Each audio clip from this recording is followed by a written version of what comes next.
Music tuition in Western music in the last 400 years has focused on teaching people to remember sequences of notes.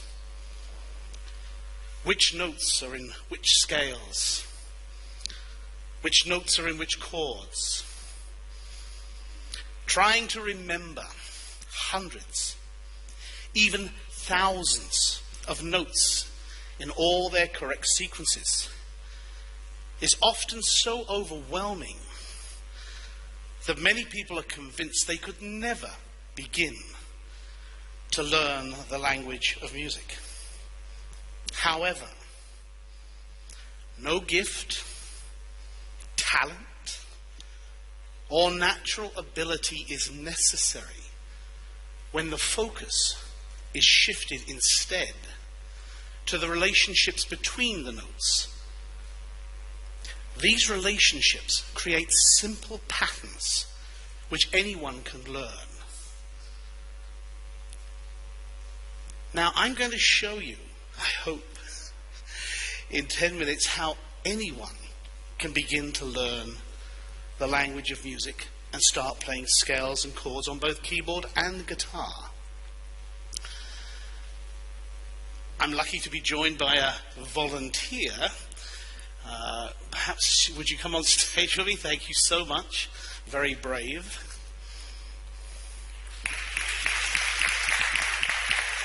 Thank you. Now, the keyboard. One of the big mysteries. Some of the notes are coloured white, some of them are coloured black. This is simply to make patterns on the keyboard easier to recognize. This is the secret. If you cut off the bottom part of the keys so that they're all the same length, it's much easier to understand patterns.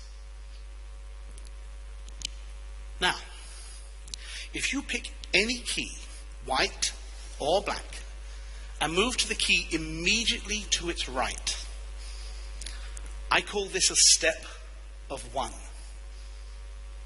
Now, traditional names for this step of one are not important for now.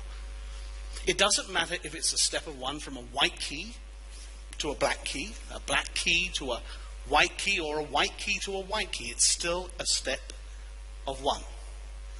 Logically, a step of two, the distance equal to 2 steps of one. Now, I have my volunteer here, and I've placed a black cloth across the bottom part of the keyboard so that all the keys are the same length while we're practicing these steps. Okay?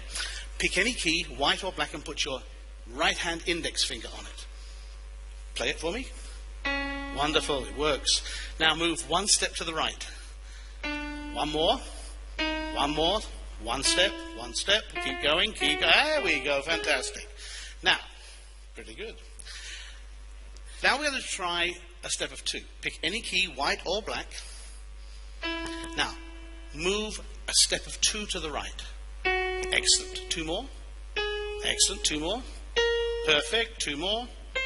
Professional. Now,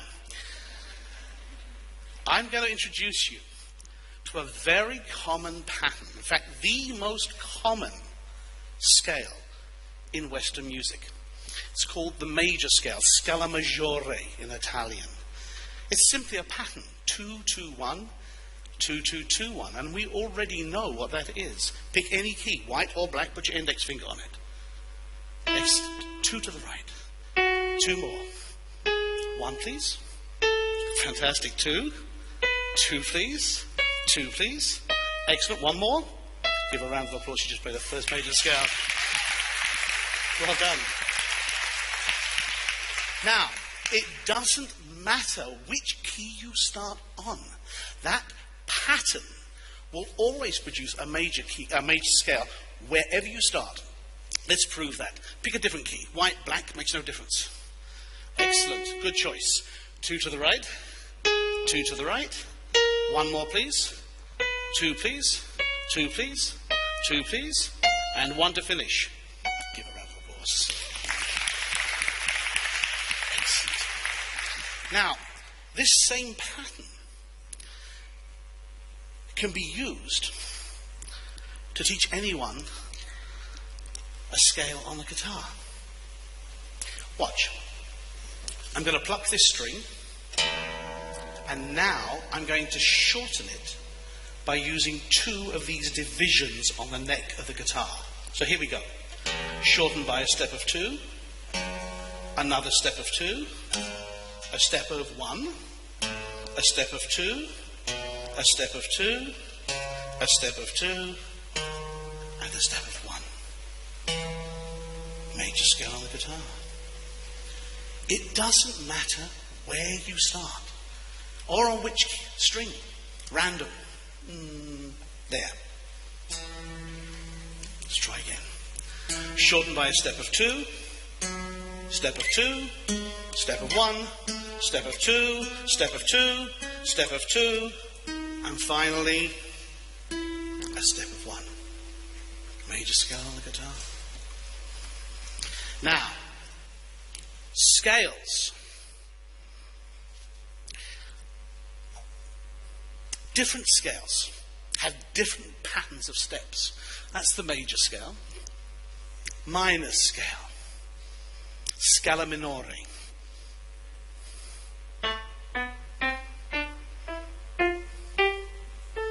A different flavour. Chromatic scale, very complex.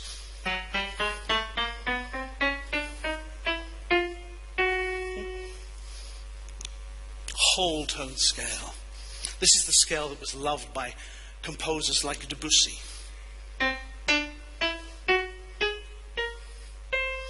I know she's looking at me going, I can play those. Yeah, very good. The blues scale. Step of 3, step of 2, step of 1, step of 1, step of 3, step of 2. Now, scales can be used, different scales can be used to produce different emotional responses within an audience. And scales are the building blocks of harmony. Of melody. I got that one wrong. Of melody. Now, funny I talked about harmony. We're going to do that next. Chords. Now, what are chords? Remember what I said? They're just groups of notes played at the same time. So I'm going to remove your safety net. Let's see whether we can get you to do some chords. Take your right hand thumb and put it on any key, white or black. Fantastic. Now hold on to that. Using your index finger, count up 1 step at a time until you reach 4 steps. Fantastic. Now leave both fingers where they are and count up another 3 steps with your next finger. Excellent. All together, please. Give a round of applause.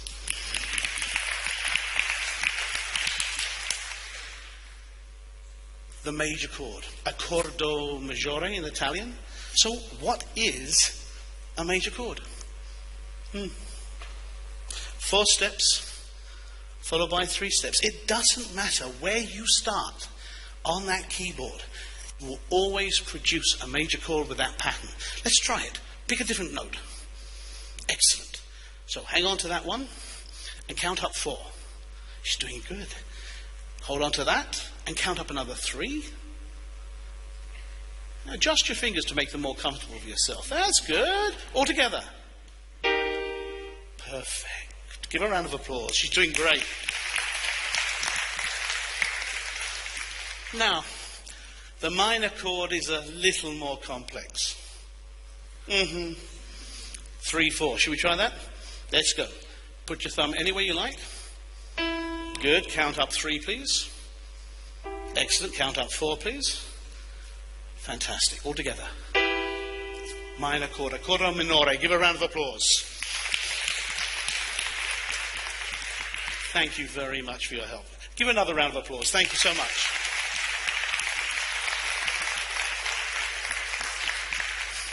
Very brave to get up here in front of an audience. Well done. Now, what are chords? They're simply patterns. Major chord, 4, 3. Minor chord, 3, 4. diminished chord, accordo diminuito in Italian, 3-3.